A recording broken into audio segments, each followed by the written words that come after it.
So here is a diagram of the COMT enzyme pathway. What I'll do is I'll put a link to where you can access this pathway because I think it's really helpful to get a visual representation of what's actually going on and how many metabolites are coming through this pathway.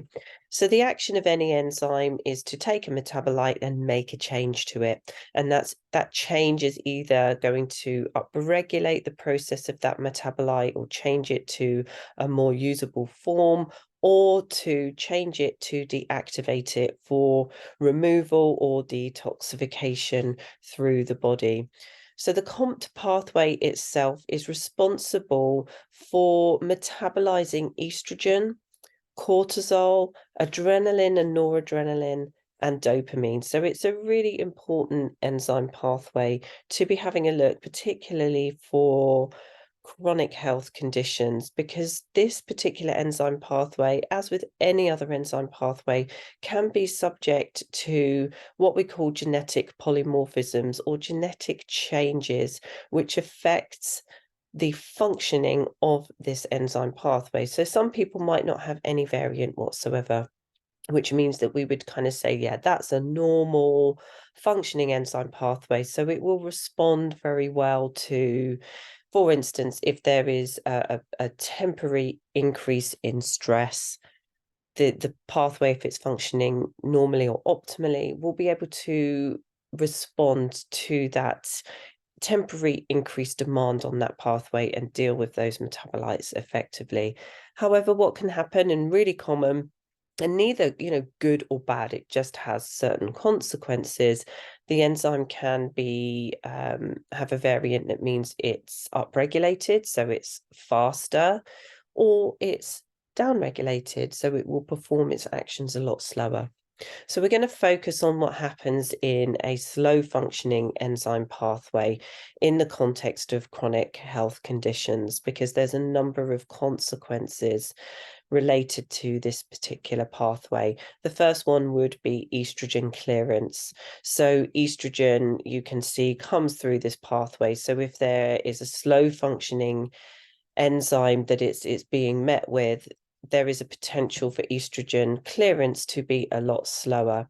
So this is where you hear the term estrogen dominance. I don't really like that term because it's a little bit misleading. I prefer to kind of say that estrogen is just not clearing through the body effectively. Some people use the word unopposed estrogen, which I think is much more sensible way of explaining that, rather than a dominant type scenario, because we still don't know what the other hormones are doing around all of this. But with increases in estrogen or estrogen that isn't clearing through this pathway, then yes, there are going to be estrogenic like consequences, or excess estrogenic like consequences, as a result of this pathway blocking slightly.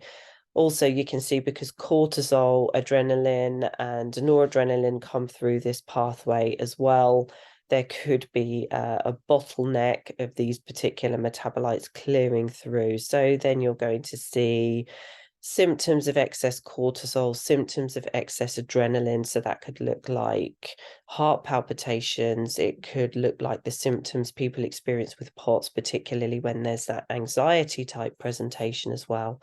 And then with regards to dopamine coming through this pathway as well, if that isn't being effectively cleared, then there's going to be the symptoms of increased or excess dopamine within the whole clinical presentation. So for someone who's really struggling in this particular pathway, you can see things like excess estrogen, anxiety. That could look like histamine intolerance, for instance. That could look like POTS, mast cell activation syndrome. So in any of these type scenarios, I'm looking at this particular pathway in amongst a lot of other pathways that I look at. Now, one really interesting consequence of this pathway is in the context of things like chronic pain. So things like fibromyalgia, migraine, chronic pain type conditions can be related to a slow functioning COMT enzyme pathway. And the main reason behind that is this buildup of adrenaline. And this buildup of adrenaline has been shown in some clinical studies to increase our pain receptors and increase our perception to pain as well. So this could be another really important pathway to look at with regards to pain management, particularly in estrogen type presentations. So if someone is experiencing migraines around cycles or around menstruation, it could well be related to this particular pathway here. Now, there's a number of things to be aware of if you do discover you have a slow functioning COMT enzyme pathway, because some really popular supplements that are used potentially for a pain management protocol can actually slow down this enzyme pathway even more. And those supplements will include quercetin, luteolin, and green tea. So those are the three main supplements that have been shown in clinical studies to further slow this pathway.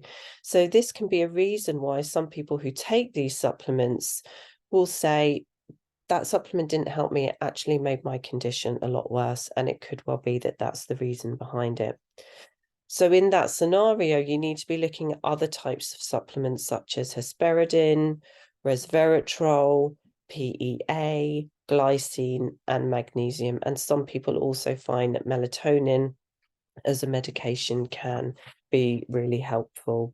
The other thing to bear in mind here is that things like beta blockers can have not a very good effect or a negative effect or no effect whatsoever in this particular pathway. So when you start to dig into how people respond to supplements, how people respond to medications and also foods, it can actually be very intimately linked to genetic expression. And this is why I really love looking at nutrigenomics. With regards to foods, further foods that will increase this kind of metabolite cascade, so put further pressure on the COMT pathway, are going to be your tea, coffee, bananas, chocolate, citrus fruits, and vanilla. And I find this list of food really interesting because they also appear on the high histamine list as well. And inadvertently, some people may be going on a very restrictive diet thinking that they are intolerant to histamines, when actually all that needs to happen is support for this COMT enzyme pathway. So hopefully that's explained a little bit about some of the complexities with regards to nutrigenomics. We never look at one single gene or one single pathway. We do look at people as a whole, but this is a very, very interesting pathway to look at, particularly when supporting chronic health conditions or marked hormone imbalances.